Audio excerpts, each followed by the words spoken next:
But what if it's just you? The solo prepper, though, has some things that they have to consider that most people don't. There's 4 types of security.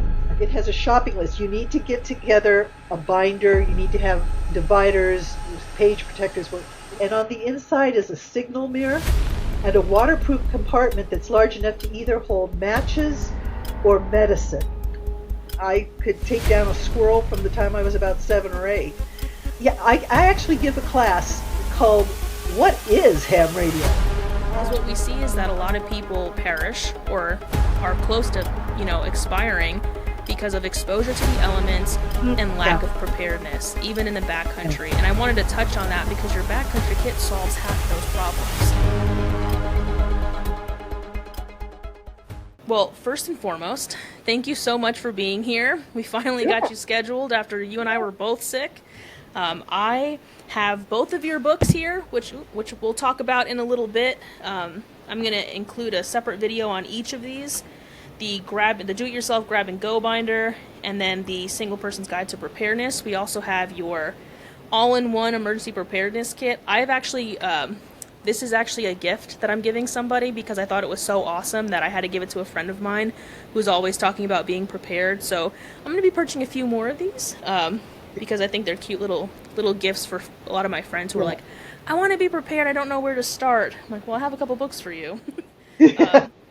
Well, let's start off with talking about you. Let's introduce yourself and then where you're from and kind of go from there. Okay. Well, my name's Lindy Bryant. Grew up, born in Wisconsin, grew up, though, in the Indianapolis area, a rural area outside of Indy. Back when I was growing up, dating myself a little bit here, we used to call it India No Place because there really wasn't much going on in Indiana at the time. It's a much nicer place to live nowadays. But I grew up in kind of a rural area with, a lot of hard work. We had horses. We would always have a cow or two that we were raising, bottle babies that we would then butcher. Chickens. If we had a pig, it was either named Bacon or Ham. My dad made sure we knew why they were there, and we always had a large garden. So we would, freeze and can and put things up. So I grew up that way. And thought that was perfectly normal. Going hunting, I could take down a squirrel from the time I was about 7 or 8. And it wasn't until I got into high school that I found out that not everybody lived that way. Kind of what happens. And I kind of swung the other direction. I went and lived in big cities. I've lived in Los Angeles and other large cities, and good things about those areas. They're just not necessarily where I want to be right now. When I was in my mid-20s, decided to go into the military, and I was commissioned in the Air Force in '86, a long time ago. And spent time in a variety of areas. When I initially went in, I was in what's called personnel, which we now call HR. Switched over to logistics, supply, fuels, commanded an aircraft maintenance squadron for a few years. I was a liaison between Defense Logistics Agency and FEMA for a few years, which was a really interesting. DLA always is, yeah. I got FEMA stories I could tell you. Oh, wow.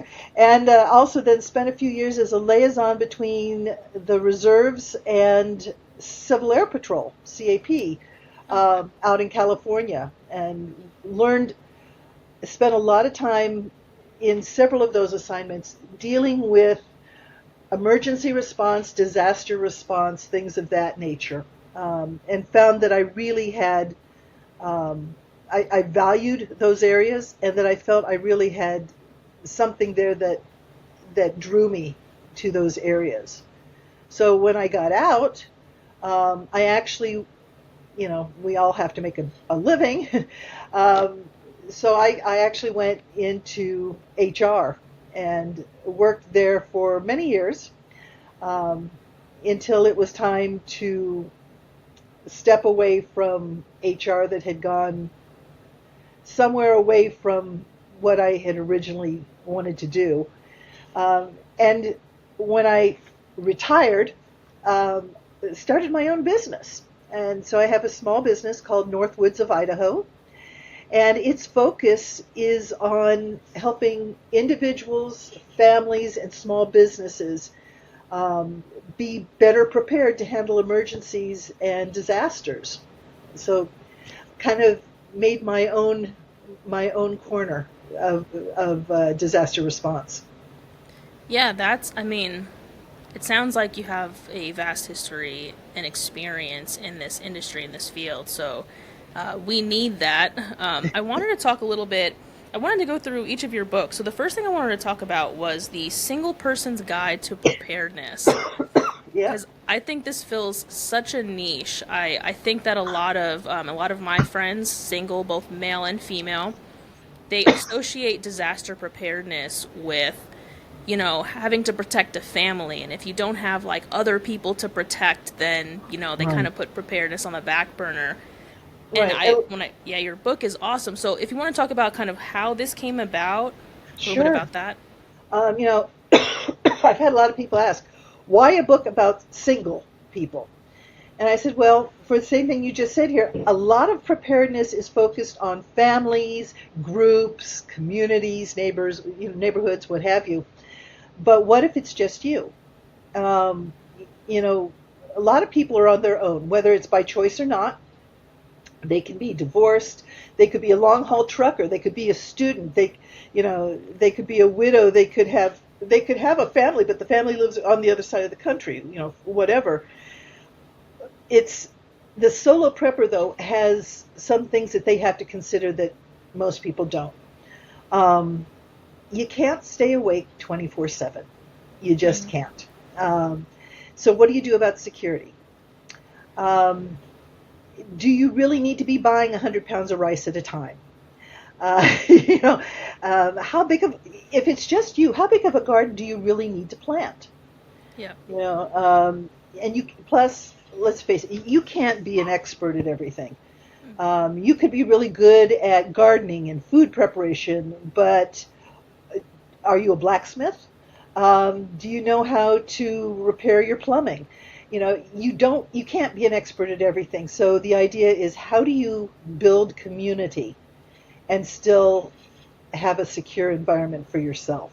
So I talk about all of that in the book. I also talk about things such as sharing spaces. I mean, with today's economy, more and more people are in either multi-generational households, or they're sharing a property or sharing a house with somebody who might not have the same preparedness goals that you do.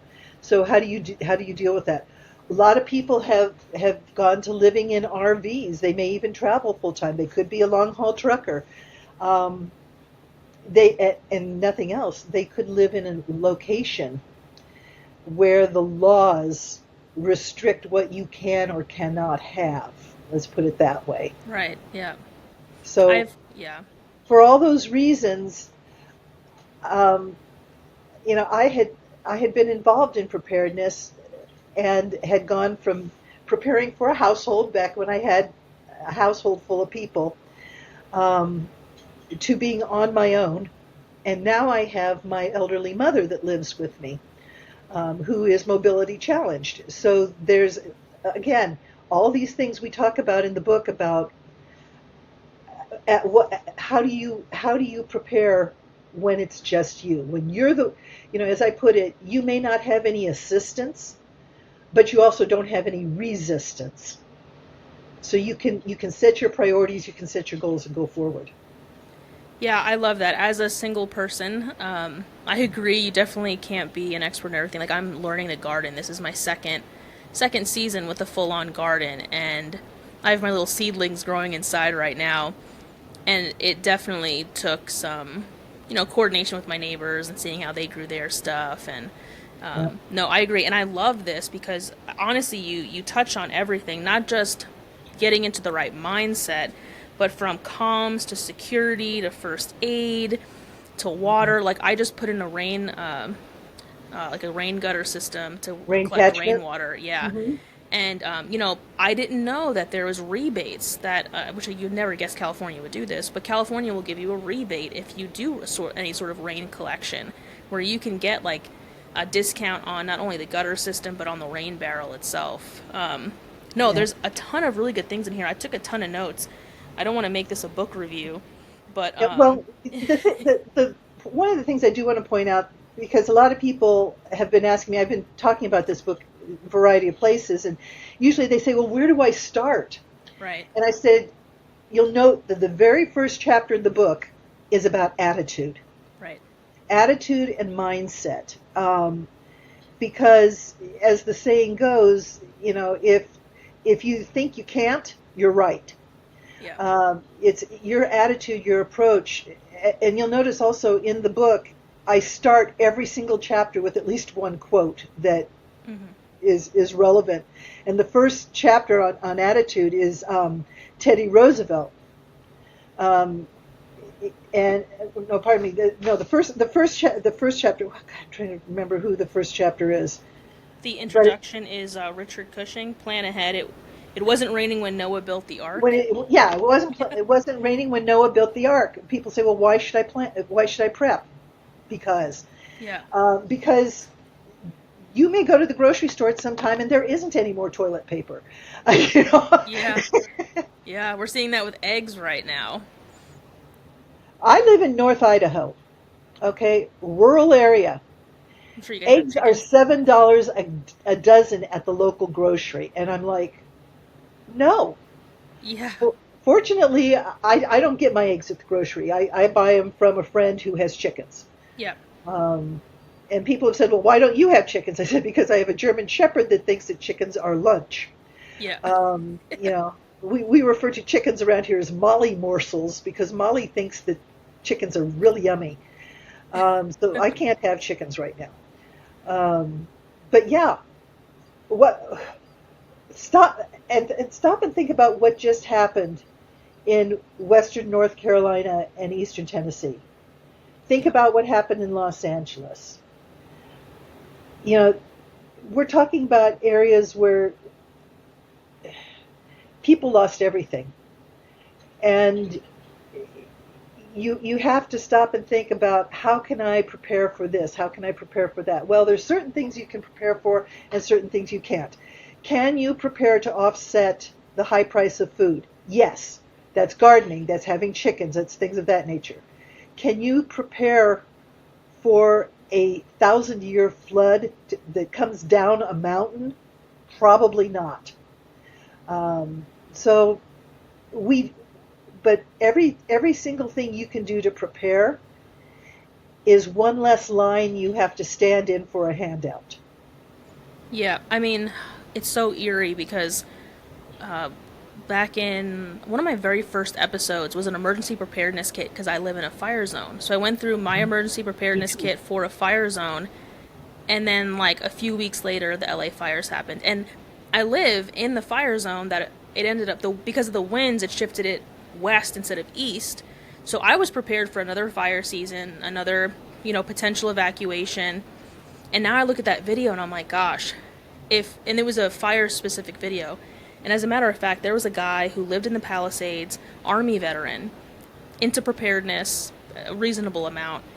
Because of him preparing his house and his family, his house is still standing.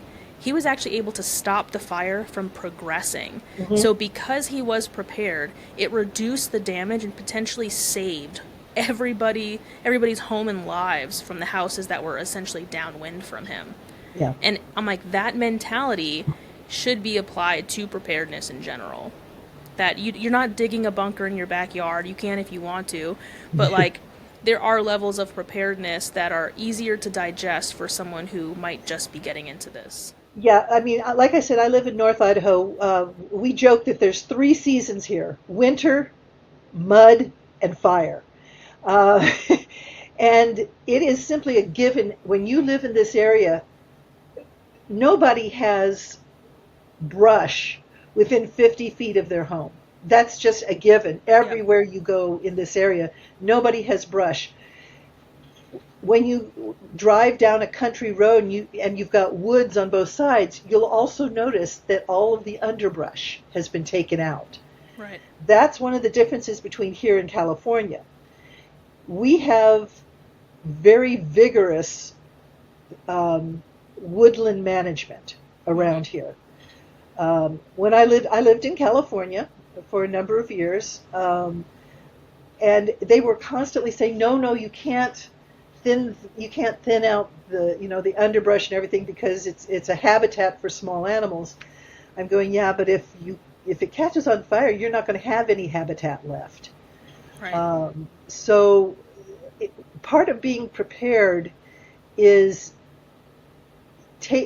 being practical, stepping back and looking at things from a wider viewpoint, and that's whether that's fire, whether that's flood, preparing for tornadoes, what have you.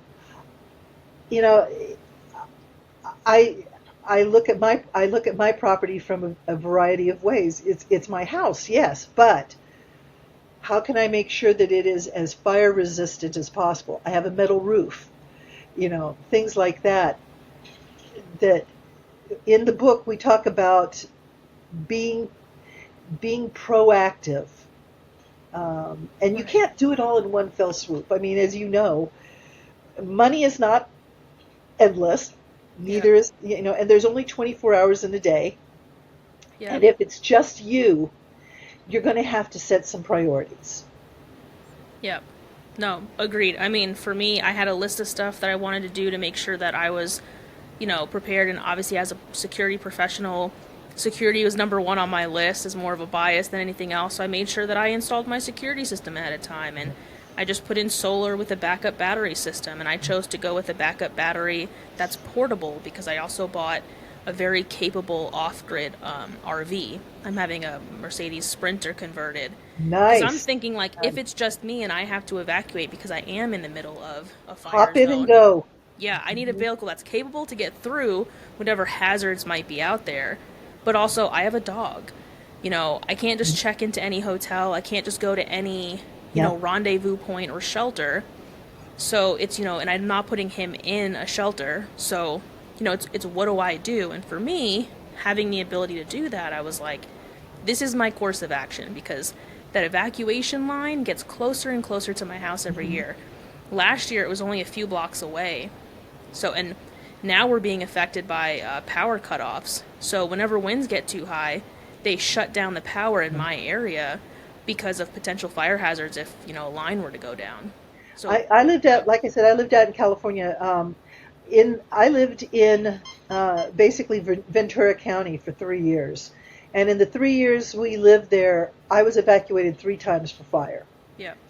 Fortunately, never lost our place, but I mean, it happens. And power outages, I mean, I don't think there's anywhere in the United States that is immune to power outages. But you also mentioned security. And, somebody asked me if there were, where do you think the single individual needs to start their focus? I said 2 things, communications and security. Security especially, going back to you can't be awake 24/7, there's 4 types of security. Okay, there's physical security, which is the security of your home. That's where you're looking for force multipliers like driveway alarms and motion sensor lights and big dogs. Yeah. So there's physical security. There's also then you go to, and with physical security, it's what do you do about your home, and I mean that's part of something I know that you've worked with. I had a note here I wanted to touch on, but yeah, physical security. Then you have operational security, OPSEC, which is basically, it goes back to the old loose lips sink ships. Yeah. I mean, yes, you want to build a community, but you don't necessarily need to give everybody a tour through your food storage room. Yeah. You know, like I said, I'm extremely involved with my community, but I can count on my fingers the number of people who've actually been in my home. Yeah, exactly. You And know, what you post on social media is a big yeah. one. Well, That's OPSEC too, yeah. that's the third. So you've got physical security, you've got operational security. The third is cyber security. Yeah. That's protecting your personal information, and that includes social media and being aware of what you post on there. And the fourth is personal security, or PERSEC, which is basically developing your situational awareness. When you're an individual, when I'm walking down the street, I am not looking at my phone. I don't have earbuds in. My head is on a swivel. I'm aware of what's going on around me. And I won't go into all the details, but in the book I talk about Cooper Color Code. The Cooper Color Code, anybody who's been in the military is familiar with it. Jeff Cooper was a lieutenant colonel in the Marines, and back in the 60s, he was tasked with developing a model to be able to explain and teach situational awareness to people. And so he had it all the way from white, which is, yeah, you're just kind of hanging out, you're not paying attention, you're relaxed. The only time you should be in that state is when you're at home, where you're someplace secure. And then it goes on up to, you're aware that you need to be aware of what's going on around. Something happens and you can extract yourself from the area. So that's personal security. Doesn't mean you have to carry a weapon all the time. It does mean that if you're standing in line at an ATM, that you're paying attention to who's around you. Right. It means that if you're in a store and somebody starts going berserk and pounding on somebody, you leave. Yeah. Don't stand there and stare. Get out. So, and that's more important as a single person than it is when you're part of a group. Yeah. I think that for me as a single person, and everybody in my neighborhood, if you just observe for more than a few minutes, you know that I live by myself. So for me, it's taking what the average person might include as physical security measures, for example, and I step that up a notch, because now, well, the way I see it is, hey, I could now potentially be the victim of a crime of opportunity. A group of guys, for example, see that this girl is just living by herself and she just has a couple dogs, like, that's the target. So I want to make it as difficult as possible for them to not only get into my home without me knowing, but to then cause any damage while they're here. But no, 100%. Yeah. This is a phenomenal book. I went through the whole thing, and it's a great, for anybody, even if someone is already, kind of in the preparedness world, even if they aren't single, I definitely recommend that everybody reads this. Especially if you're a single parent. I've had a number 100%. Of people who said, okay, yeah, I have 2 or 3 kids, but everything in the book applies to her because she doesn't have a spouse or she doesn't have a significant other that she can offset to split chores, to stay up and watch when something's going on. And in the book, you talk about security. I talk about exactly what you were just talking about. That physical security is you first of all you want to deter the bad guys, right. And that means things like making your house less attractive, right. And then the second is to basically deter them, delay them into getting in. If the bad guys want to get in, they're going to get in. Yeah. But you can delay them by things such as steel reinforced doors and things of that nature. And the whole idea there is to give you a chance to react, and that reaction may be to get out. If there's call the police. If there's 6 bad guys coming in my house, I'm not sticking around to discuss it with them. I'm going to leave it, live to fight another day. Nothing in that house is so valuable that I need to stay. So, it's entirely up to how you want to handle it.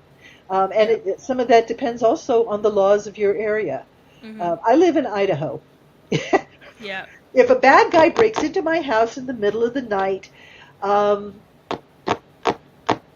there's not going to be a problem if I choose to exercise the castle doctrine. Let's Yeah. put it that way. Yeah. You know, Yeah. but if I lived in California or New York or someplace like that, the law is not always as friendly. Right. No, 100%. I mean, I'm fortunate enough to live in a community, in a county that is a little bit more conservative compared to the rest of the state, but it is still a worry of mine because, and I'll give an example. I wasn't home. I was married. I had stepkids, and someone tried to get into my house, and my dog, who was a puppy at the time, he bit them. Now he's 6 months old. The guy saw my dog, ran away. My dog chased him because the kids didn't know what to do, and bit him on the back of his arm. He was a little chubby, so it was whatchamacallit, he bit like fat and flesh. I got sued, and my insurance had to pay that guy $250,000 because the screen door wasn't locked. So in California, if you forget to lock your door and someone walks in and you shoot them, I can't even imagine what would have happened to me. My insurance paid out, so I hate USAA because of that, because I wanted to fight it. But they claimed like emotional damage and whatever else, and the court gave it to them. But that's the state that we live in. Like, I got my house broken into and I got sued. So as someone who has that firsthand experience, I agree. I'm going to make sure that if it comes to that, I can tell the court that they went through my steel door. They went through all of these things. I called the police immediately. I had them on camera. And my last line of defense, if I couldn't escape, was to engage.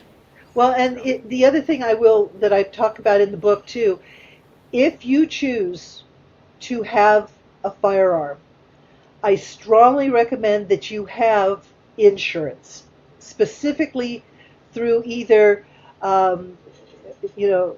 U.S. Law Shield or USCCA, someplace like that, that will insure you for self-defense. It's a few $100s a year, but it is well worth it because if you have to use a firearm, you will be sued. 100%. Because those three heavily tatted gang members breaking into your house are all choir boys on Sunday, and they've never done anything wrong, and their grandma loves them dearly. So yeah. No, I have two types of insurance. And I think another thing is, and I know you touch on this, and I want to get into your next book too, but another thing is training and not presenting yourself as someone who's trigger happy. Because if you're openly expressing and kind of getting into OPSEC on social media and everywhere else that, you're going to take out your cordless hole puncher, right?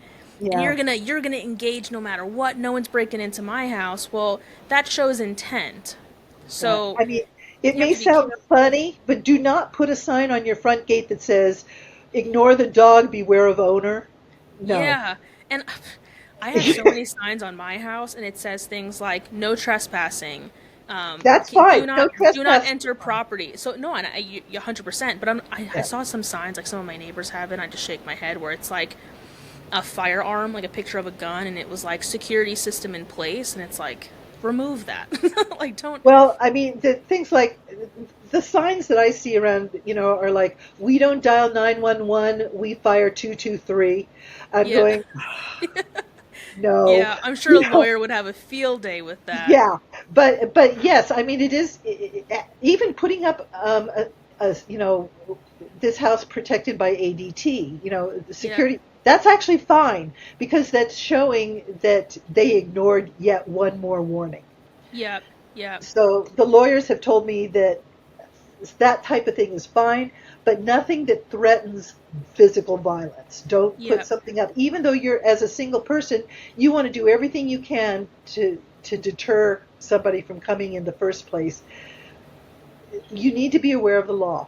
You need, especially as a single person, be aware of your surroundings, your neighborhood, your state, plus the federal law, but especially your community and state laws.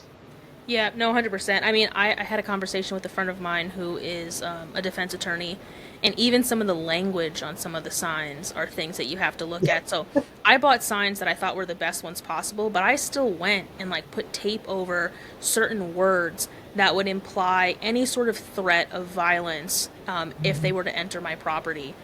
So, and I have that on every entry to my house. Every window, every door, every gate says, do not come here unless you are with the homeowner or unless you've received permission.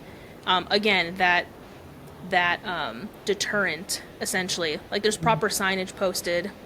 But anyway, I'm sure we could talk about that all day. Ways to Yeah. protect your house and signage, and that's definitely a conversation that we can go on forever. I wanted to talk about your do-it-yourself grab-and-go binder because I thought Yeah. this one was awesome.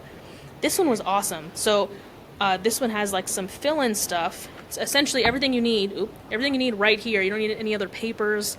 I bought 2 of these. One of them is in a fireproof envelope that I have that I carry with all my important Well, documents. let me but- explain kind of how the different ways Yeah. you can use that book. Yeah. The book is called the Do-It-Yourself Grab-and-Go Binder. In there's 3 scenarios that I talk to people. They say, why do I need an emergency binder? 3 scenarios. Number 1, middle of the night, pounding on your door, the sheriff says, get out, wildfire or flood or what have you. Okay? And you've got to grab what you can and leave in 5 minutes. The second, somebody in your immediate family is injured. They're being rushed to the hospital. The doctors are asking you questions such as, have they had what immunizations have they had? What's their blood type? Who's their doctor? Things like that. And you're going, ah, blah, blah. And the third scenario is very simple. Somebody steals your wallet. Do you know how to contact all your credit cards? Do you have a copy of your driver's license to use until you can get a new one? Okay.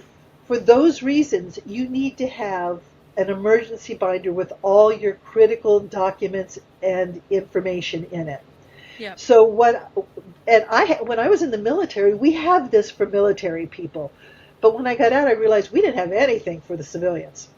So what I did, the book only has 16 pages of instructions. It's short and sweet, and it's even in large print so that those of us who are a little older can read it. Yeah. Then it's followed by 43 fillable PDFs. Okay? So in the instructions, it tells you, it has a shopping list. You need to get together a binder. You need to have dividers, page protectors. It has a shopping list. Then it says, okay, pick the categories that are important to you, such as personal, finance, inventory, pets, livestock, whatever is important to you. And then it has forms that will give information in each of those areas and a list of documents that you should copy and put in those sections. Now, what's important is I recommend you do a binder, a physical binder that you fill everything in and put it in your safe, and that you do at least 2 flash drives with all of that scanned onto it. One of them you hold on to, the other one you put with somebody, family or friend, out of the area.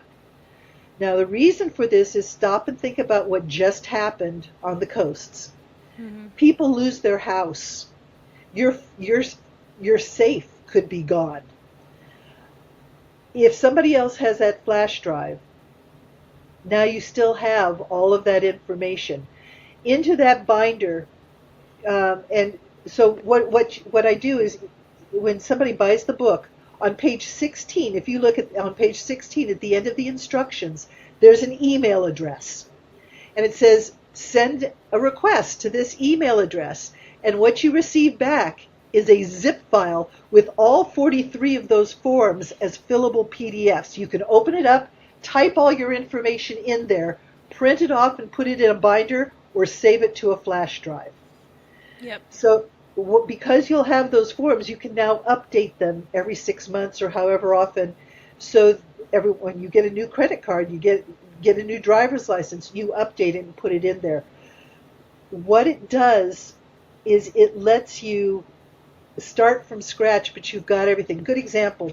with what happened out in Western North Carolina, I've got a couple friends who were involved in the initial personal responses. The emergency response that happened out in the Carolinas was not government. It was individuals. It was churches and organizations.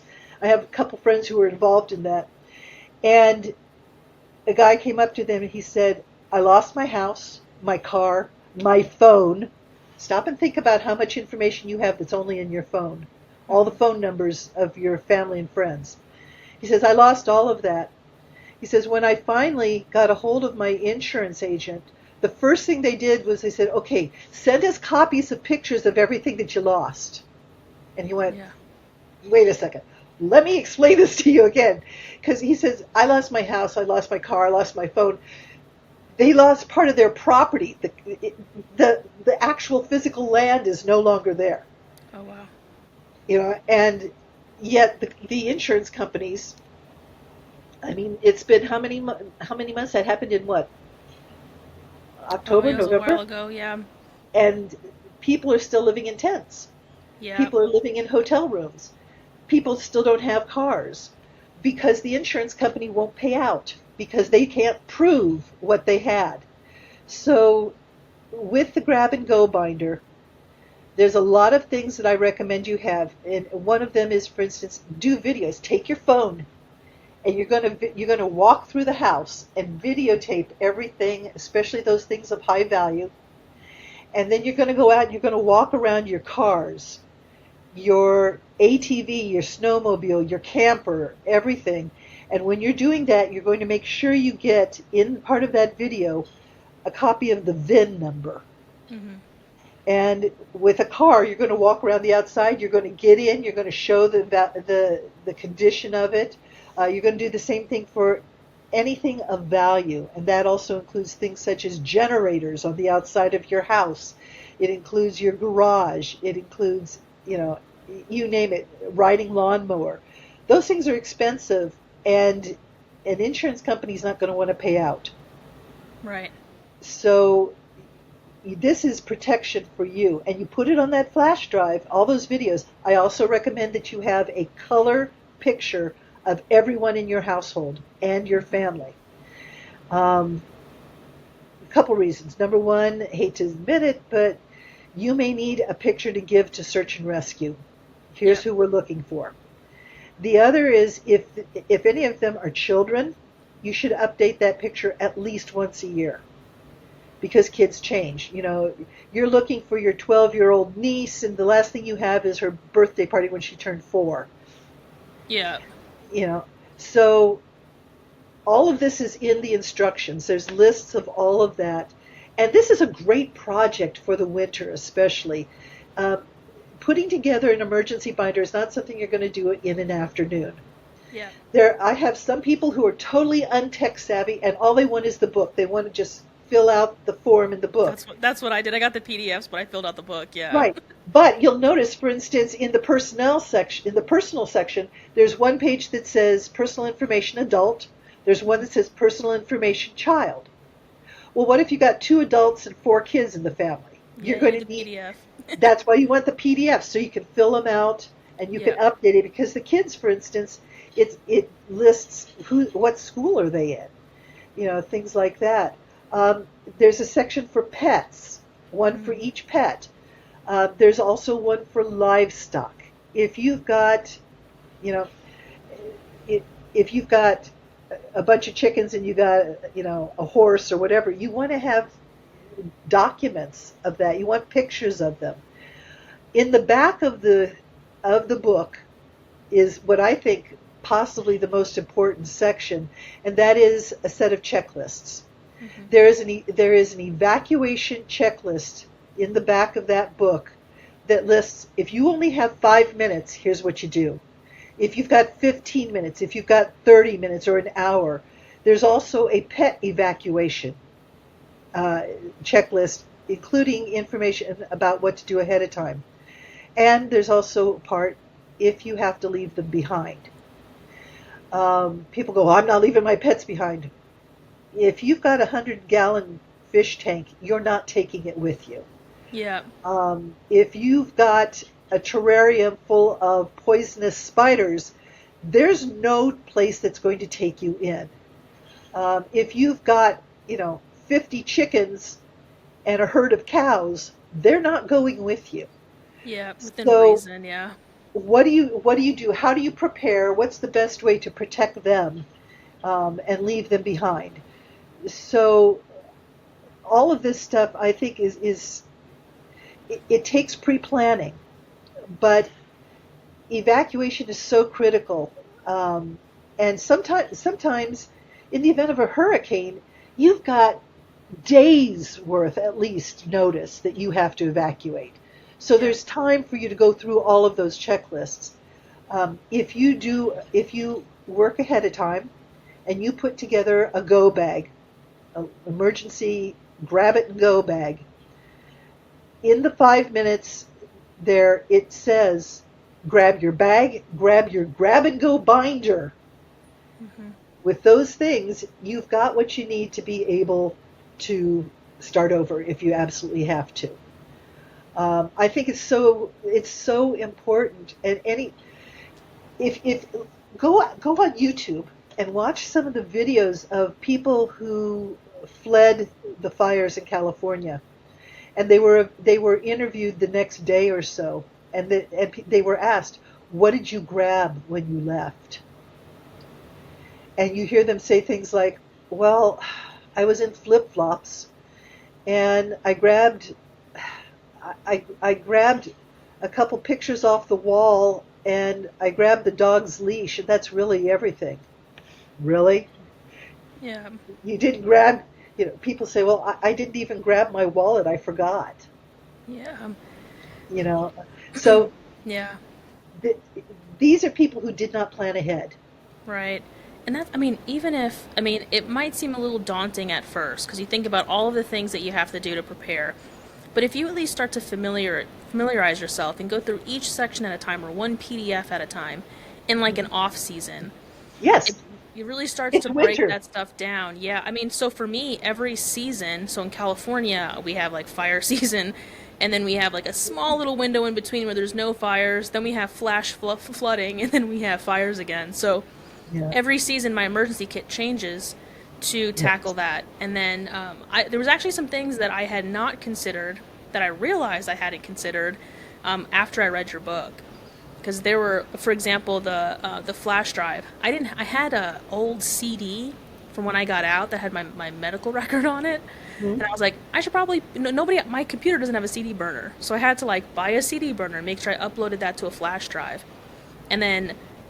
I had sent a little kit to my mom saying, "Hey, God forbid something happens in California. This is my life in a box, basically." Mhm.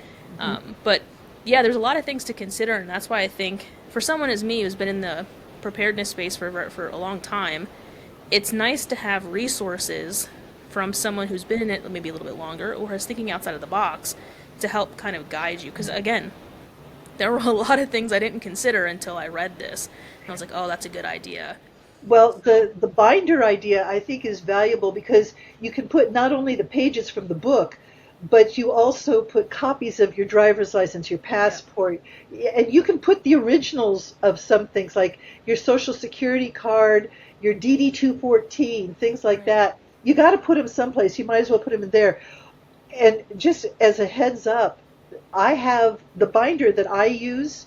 I got it on Amazon for $30. It's waterproof and fire resistant.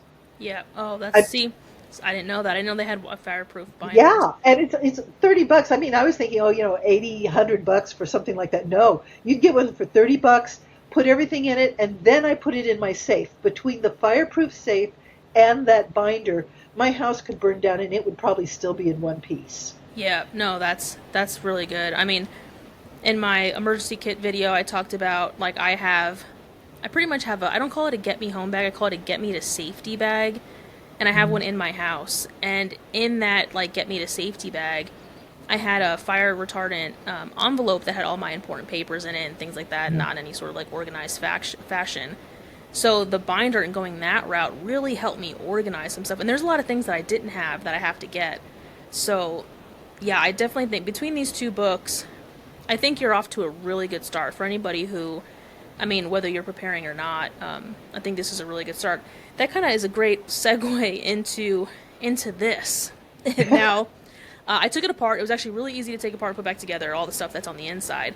So, do you want to talk about this phenomenal invention that you have here? Like, Sure. I want to hand these out on Halloween as candy. Like, this is Yeah. amazing. So yeah, let's talk about this. This can for the listeners. I'm holding what's essentially kind of like a water bottle. It's a stainless steel. Yeah, it's single-walled stainless steel for a reason. They're called survival in a bottle, Yep. and there's three different kinds. The one you have there is called the Urban Stash. Um, all three of them are in single-walled stainless steel bottles. The reason for it being single-walled is that in an emergency, you can boil water or cook in a single-walled stainless steel bottle. Yes. Do not try using a Contigo or something like that. It will explode if you put it over a fire because of it being double-walled.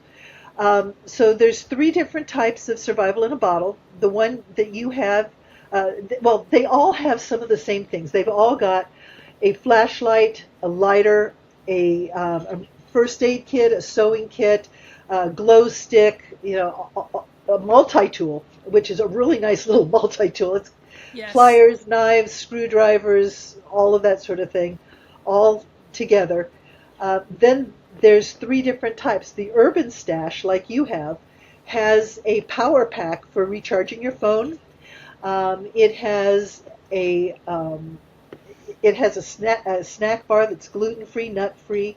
It has a variety of other things in it that are focused on the person who probably commutes a lot and is in a more urban environment.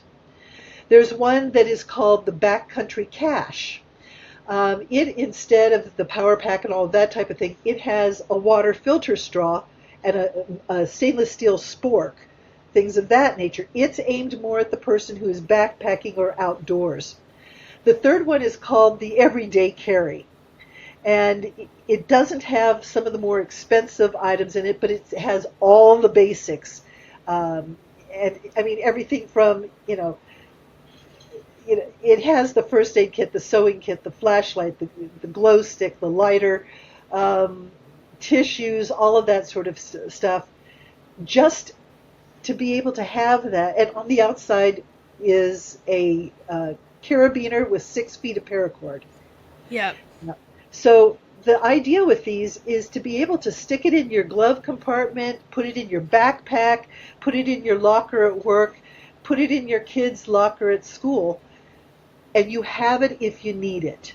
Yeah. There's nothing in any of my kits that is hurt by normal heat or cold, so you can have it in your car year-round and it won't affect it. It's important because in the event of emergency, also in all of them is an emergency blanket, an extra large emergency blanket that is large enough that it could be used as a lean-to tent, Right. or a blanket that will cover 2 adults. So in the event of an emergency, you've got a flashlight, you have a lighter, so you have a way of making fire. The Backcountry Cache also has the water filter straw. You've got a compass, you've got an emergency whistle, you've got all of those things. If you have it in the car, you don't have to remember, do I have? Yes, you do have a flashlight. Yes, you do have an emergency blanket. Yes, you do have a way of making fire to keep warm. So I created these because I was absolutely appalled how many people in an emergency didn't even have a flashlight. Yep. It's like, seriously? I've got one in, I think, Yeah. every room of my house. Yeah. But I had one lady, she bought one for each of her grandkids. She said, I've got a bunch of grandkids, they're all learning to drive, I'm putting one of these in every car. She says, and another parents bought one, and it was part of the gift to their child who was leaving for college. And so they said, yeah, we want to make sure that he's got that in his vehicle.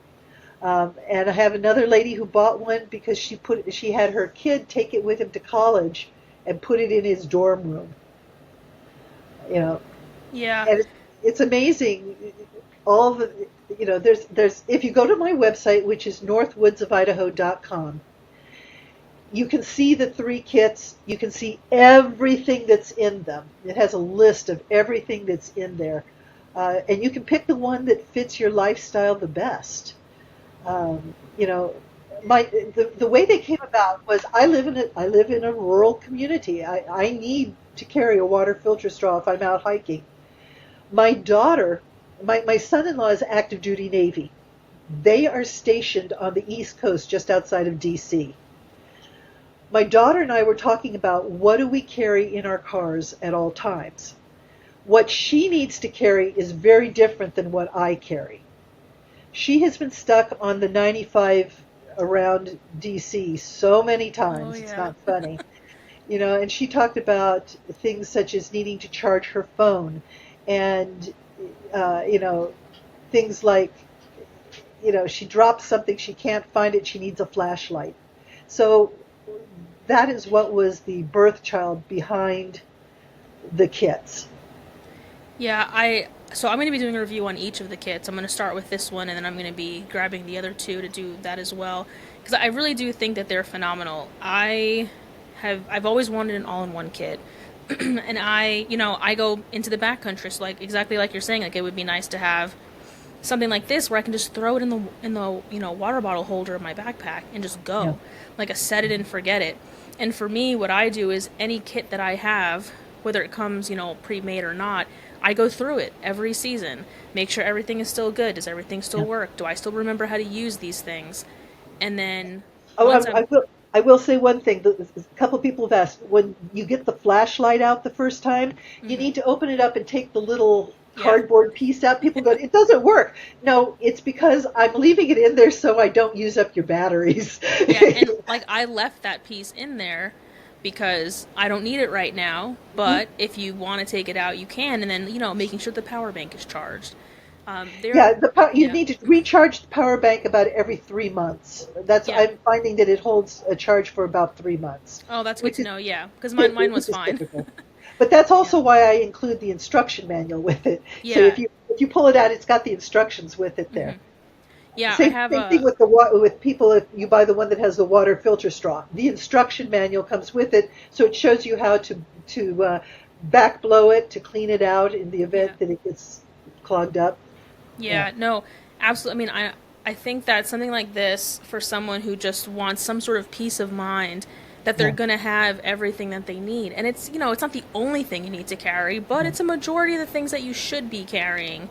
So for me, for example, when I have to drive into my office, I have to cross a mountain range. And I think to myself, there's no service on that mountain range at all. If you're familiar with the Ortega Highway, going from Orange County to Riverside County and back and forth, there's no service whatsoever. It's a national forest. There are a couple of Forestry Service offices, but if God forbid something happens on any stretch of that freeway, or any stretch of that highway, you have very little access to anything. So out here too, yeah. Yeah. So I think to myself, God forbid something were to happen to me, or God forbid I need to get home, and I grab my bag and I have to go because let's say my car is compromised or whatever. Do I have everything I need to potentially walk that road? And it's completely doable. It's not a terribly long distance, but it might be an overnight trip, And having this, just grabbing this and not having to worry about grabbing a ton of crazy things is, it's just a peace of mind. I guess anybody who's ever been threatened or ever been kind of a part of any sort of natural disaster in particular, those are the sorts of things you think about. So, no, I think this product is phenomenal. I wish something like this existed. I remember as a kid after 9/11, I'm from New York City, I remember just the pure panic and chaos because we didn't have anything. I remember my parents going through trying to make sure that they had all our documents, running out and trying to get water. Just everybody was taking advantage of everything. People were breaking into, stores and robbing them. It wasn't safe outside, let alone the fact that we just, went through a terrorist attack. And all you needed was just something like this, I lived in the Los Angeles area for a number of years, and Um, we had went through several earthquakes, obviously, from living there for a few years, but we had one big one. I lived in the Burbank area at the time, and it was a sizable one. Knocked out the power, all of that sort of thing. Now, my neighbor comes and knocks on my door, and she goes, "Do you have a flashlight?" She says, "I don't have I don't have a flashlight, and I'm trying to see where this water is coming from." And I'm going, "Okay, wait a second. You don't have a flashlight?" "No." "Okay. And you've got water coming from where?" And she goes, "Well, I'm not really sure, but I think it's somewhere around." And I'm like, "Oh my gosh." Yeah. So I realize that even people who are if you live in earthquake country, you should have an earthquake preparation kit. Yep. If you live in Tornado Alley, you should know what you're going to do, where you're going to go if a tornado comes at you. I grew up in Tornado Alley, so Oh, gotcha. Okay. I understand that. So that's part of what this kit is for. It's small, it's compact, but it's got a lot of good stuff. A lot of good stuff, and it's like I said, it's survival in a bottle. Yeah. And also in every single kit is a 1-gallon Ziploc baggie. Mm-hmm. The reason for that is if you need to use it as a water bottle, open up that big baggie, dump everything into it. Now you have your water bottle, and everything else is still corralled in a baggie.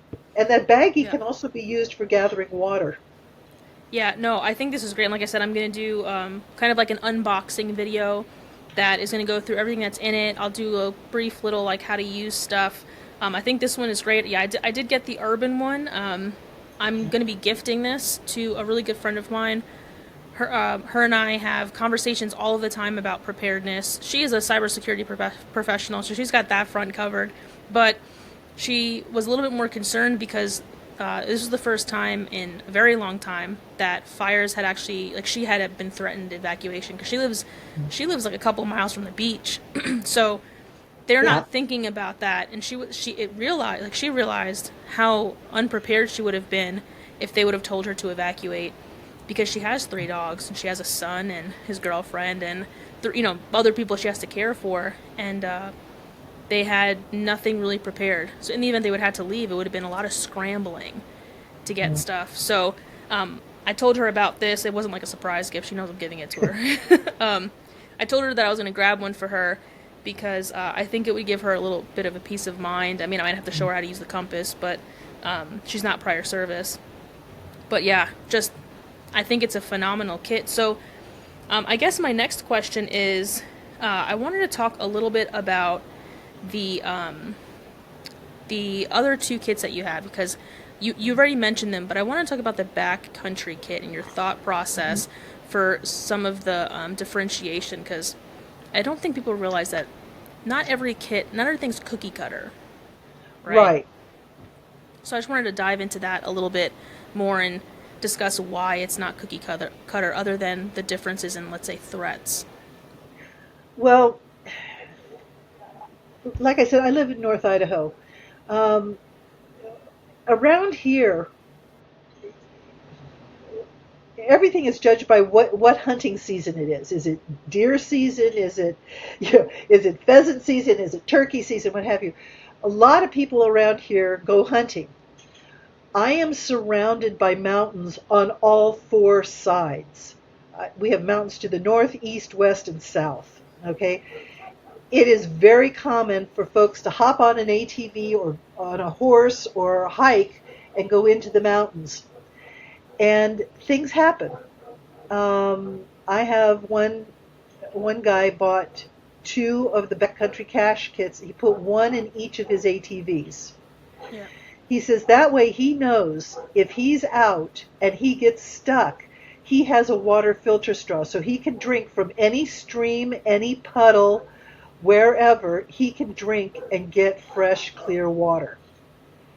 That's not something that is as much of an issue if you live in an urban area. You're going to be able to find water someplace, at a store or someplace.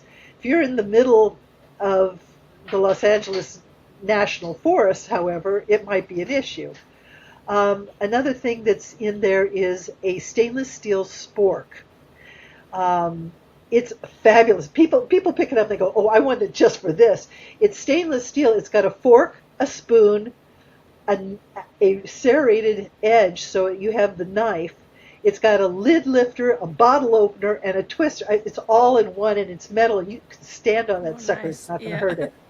You know, it's got, like all of them, it has a multi-tool. The multi-tool, people come, they buy just the multi-tool from me because it's only about yay big, but you open it up, it's got a set of really nice pliers. It's got 3 knives. It's got a whole set of screwdrivers, all that sort of stuff. You never know when you're going to need something like that. Whether that's moving into a new apartment and you realize you've got to pull, a nail out of the wall, or whether you've got to tighten something. The emergency blanket, of course. Again, if you're stuck out someplace, you may need to make a lean-to. You may, it starts raining, you need to get underneath something, use it as a tarp. Those kind of, that kind of a scenario, you don't have to be Bear Grylls, Yeah. and naked and afraid. It can simply be as simple as you were going on a hike and you got caught in a rainstorm, Oh and you need gosh. to take, Yeah. you need to take shelter. And there's things in there like the first aid kit. It's not an extensive first aid kit, but it's got Band-Aids, antibiotic ointment, alcohol wipes, all of this type of thing. It's a nice little first aid kit. There's also a sewing kit. People go, why? And that's also why it's in the urban kit. When I worked in the office, it never fails. Just as you're about to go into a meeting, the button here pops off, and you're like, okay, you know. And it's the same thing if you're out someplace and you get a tear, if you need to sew something together, a hole in your tent, what have you. A sewing kit can be very valuable. Flashlight, of course. Lighter, of course. In the backcountry cache, also, there's what is called a 5-in-1 survival tool. It's orange. It's about yay big, and it's an emergency whistle. It's a compass. On the side is a ferro rod, which you can use to strike to make fire, because you should always have more than one way to light a fire. And then also it opens up, and on the inside is a signal mirror and a waterproof compartment that's large enough to either hold matches or medicine. So all of those things are together, and it's on a lanyard. So my 12-year-old granddaughter carries one around her neck when she goes hiking, for the emergency whistle. Yeah. Kids get lost. Yeah.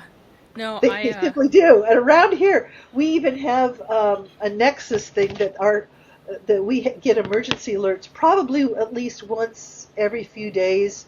Lost kid. Mm-hmm.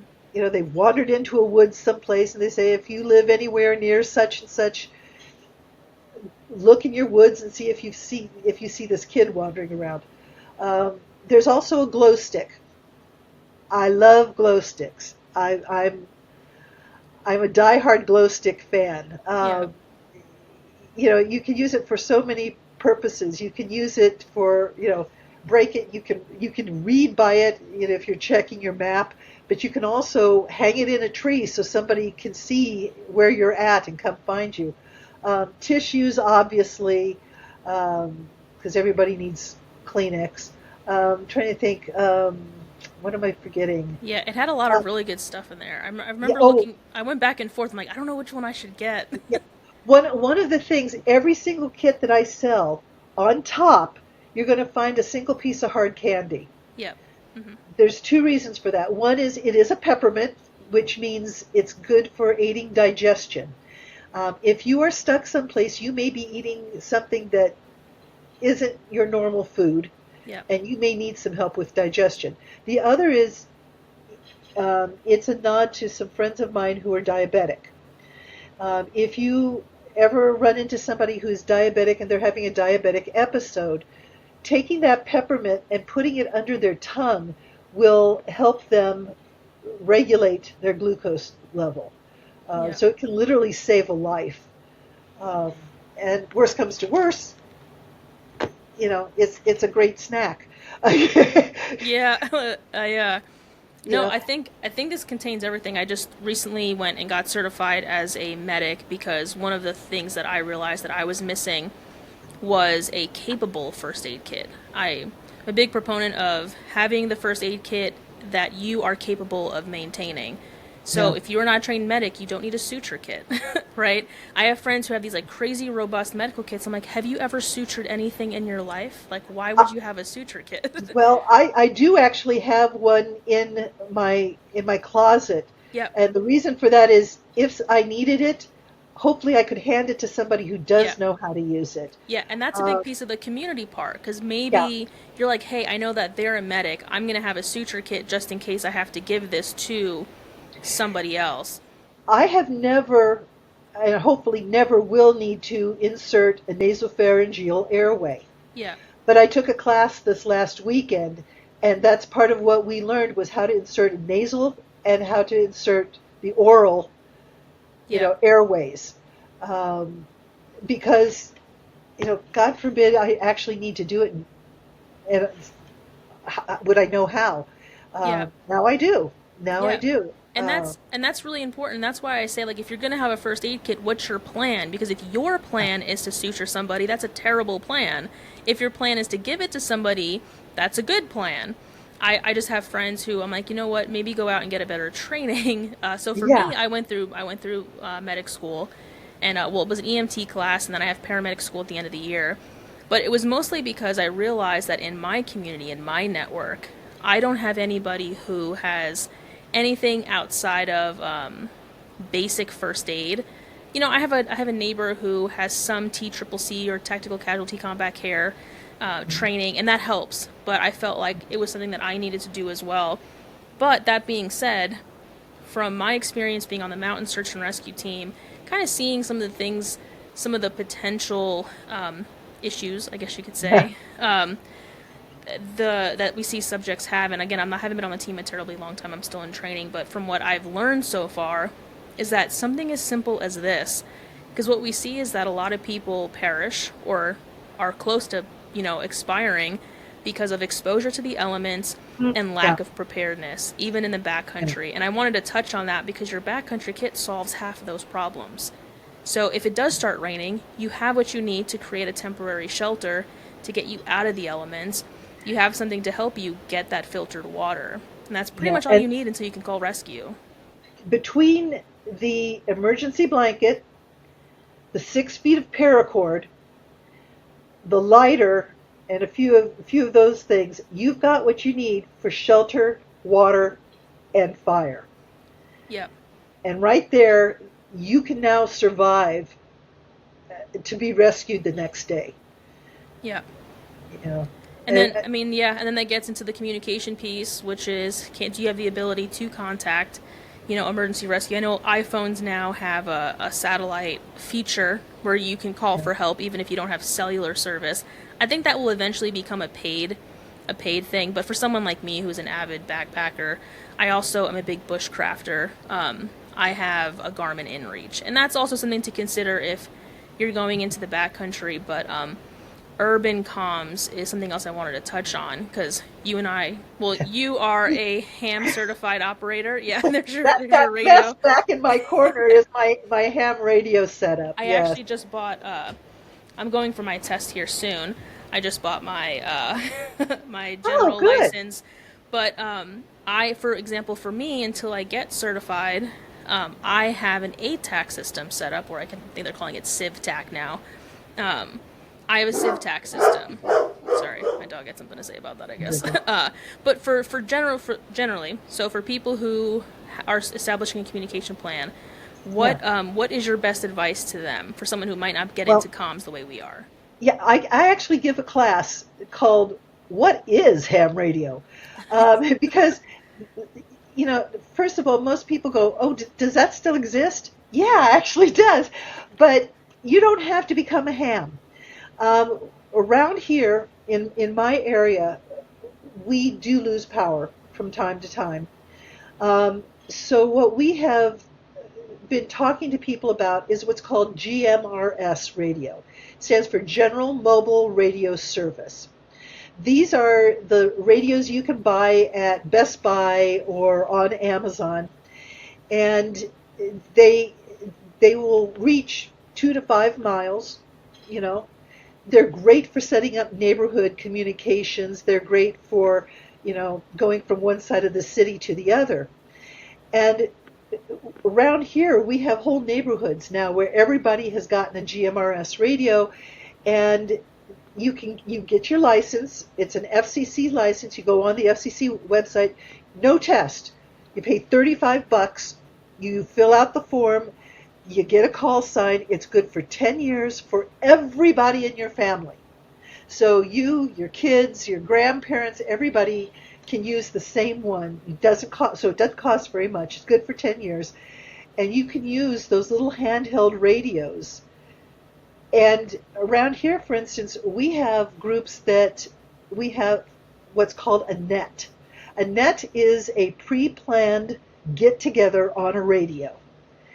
And we have, for instance, the Priest River is a town near me. We have the Priest River GMRS net. It's Thursday evenings at 6:30. Everybody grabs their radio and just, we all check in, make sure, count how many people are checking in.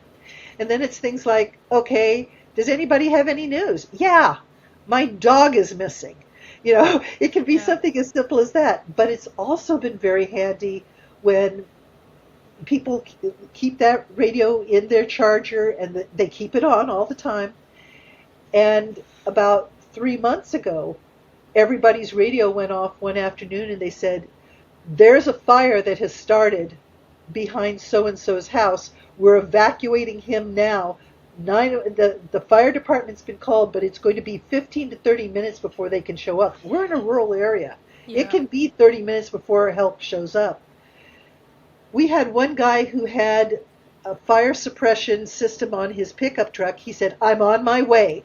Another person said, I'll get his horses and get them out of the way. So the whole neighborhood jumped into action based on what they heard on those little radios. Yeah, that's incredible. Yeah. We had another guy 2 months ago, maybe. His wife got on and she said, I've called 911, but I think he's having a heart attack. Well, one of the guys on the loop is a retired EMT. He grabbed his stuff and he was there in 5 minutes. He was there and was able to stabilize the guy until the medics got there. So that kind of a radio is cheap. You can get them for $30 on Amazon. Yeah. They're called GMRS. Yeah. It's so valuable, and it's so easy to have those. But you need, the thing that I talk about on all of these radios is people go, well, I'm going to get a ham radio and I'm going to put it in the closet until, if something really bad happens, I'll pull it out and use it. It's going to be nothing but a paperweight because you don't know how to use it. With GMRS comes pre-programmed. You have channels like 1 through 40, okay? And that's all that's on there. Everybody knows in your neighborhood, turn to channel 12. Yeah. Okay, fine. But you get a ham radio, and it has frequencies. Yeah. And it has tens of thousands of frequencies. Yeah. And you turn on your ham radio, and you go, how come I don't hear anybody? Well, because that's not a frequency used by anybody in your state. Yeah. Yeah, and it's, can you use that? You can listen, but you can't transmit. I'm learning a lot. Yeah, the one thing that will get you arrested is deciding that you're going to get on the same frequency as your local police department and talk to them. No, don't do that. Yeah. That's why, you have to learn the etiquette. You've got to learn the physical aspects of the radio and the etiquette of what's acceptable and what isn't. But yeah, I mean, it's a lot of fun. Most people are not not aware of the fact that there are more than 3.5 million licensed ham radio operators alone. Yeah.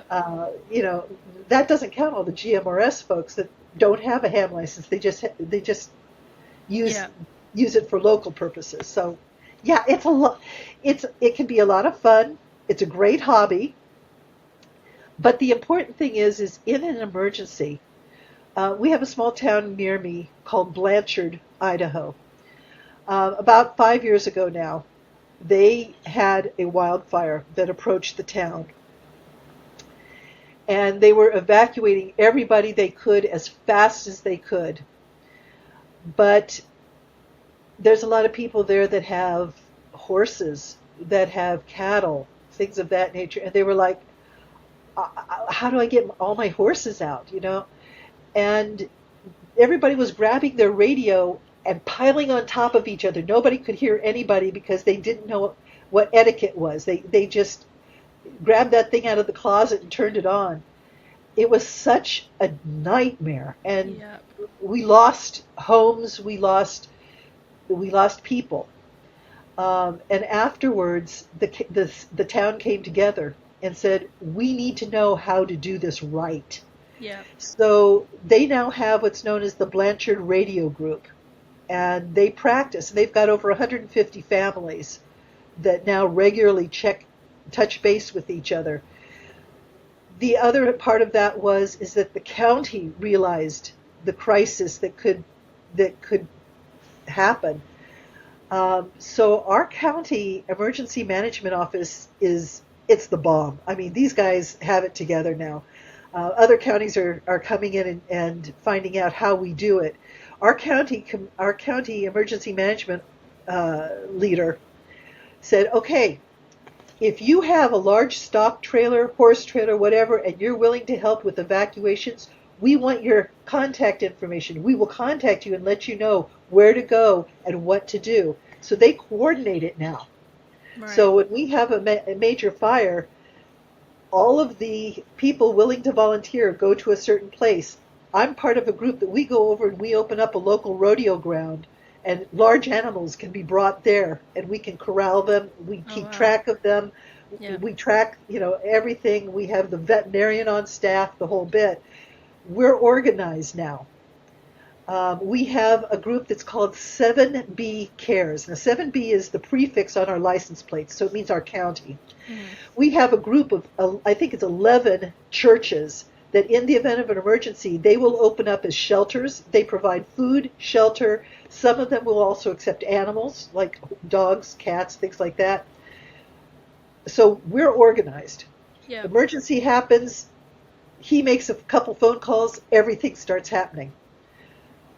Not all counties are that way. No. But they could be. Yeah. They could be. And that is driven by the individuals. It means that you got to get off your duff and volunteer. Yeah. And so that's something I talk about in my single person's guide is find out what organizations are in your area and volunteer. I guarantee you there are food kitchens, there are emergency operations centers, there are CERT teams that are begging for volunteers. Yeah. They're always in need of another set of hands. Be that person. That also puts you on the front line of communications. You will hear about things before other people do.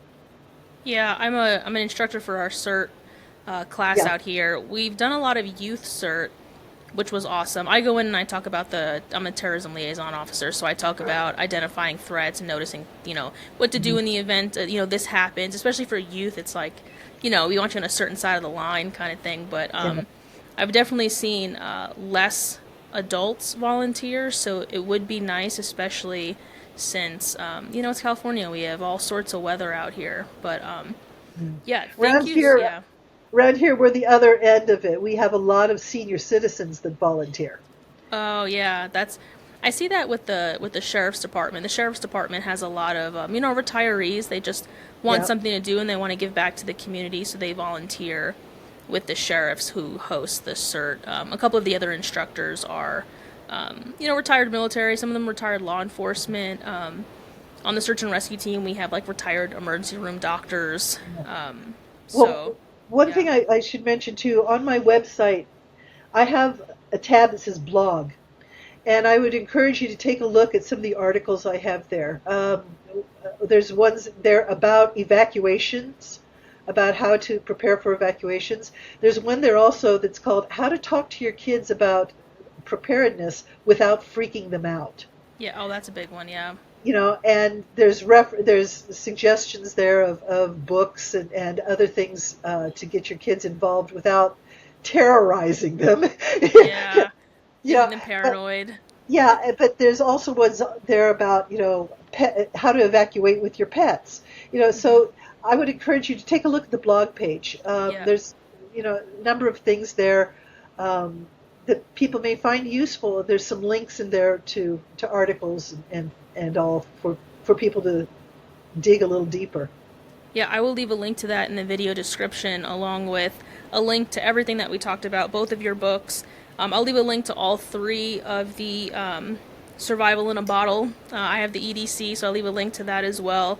I wanted to thank you for being here. I really appreciate what you're doing. I look forward to the reviews of these things. Nothing but positive things to say about this. But before we wrap up, I wanted to give you the opportunity if there's anything else that you wanted to talk about or potentially convey to our listeners who are all, in the preparedness space. Yeah. Well, I mean, I guess the big thing that people ask me a lot of times is, how do I find other people who are like-minded? How do I find other people who who are preppers? And that's a good question. I mean, you know, you could try putting an ad in the paper. Hi, looking for other preppers. Yeah, I wouldn't suggest that. When I moved up here to Idaho a little over 10 years ago, I knew nobody. Um, and the fact that, I'm not exactly the shyest person in the world, but what I did is I started looking for things such as gardening clubs. And, like I said, calling and saying, do you have a CERT team? Can I volunteer?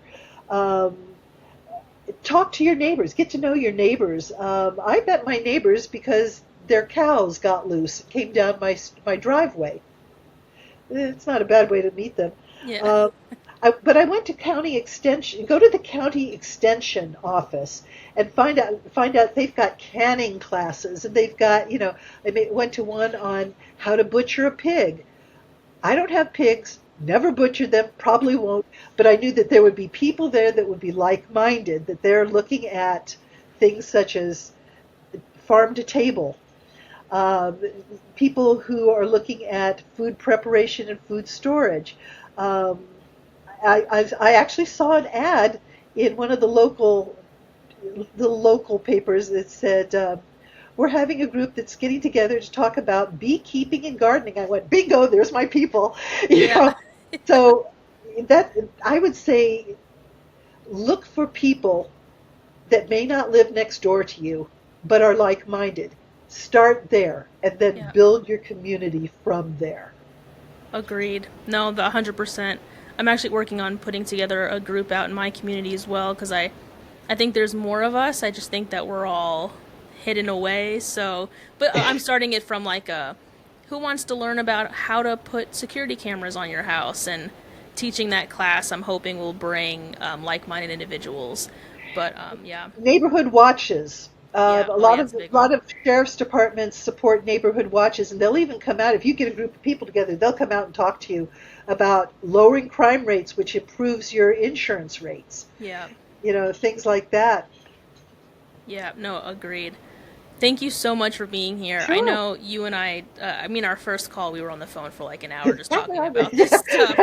Because, once you find somebody who knows about, and for me, I'm always trying to learn. So it's like, Me too. yeah, so it's like, let's have this conversation. I'm sure that there's something that we could both take away from this. But thank you so much. I look forward to having you on again because I definitely Sure. want to talk about some specific areas of preparedness, but I thought this would be a good welcome to the podcast episode.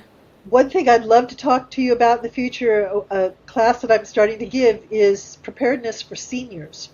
Oh yeah, that would be. See, I live in a retirement community where I'm at in wine Yeah. country, so I think that's a big one as well. Yeah, thank you so much. Sure. Again, thank you for being here.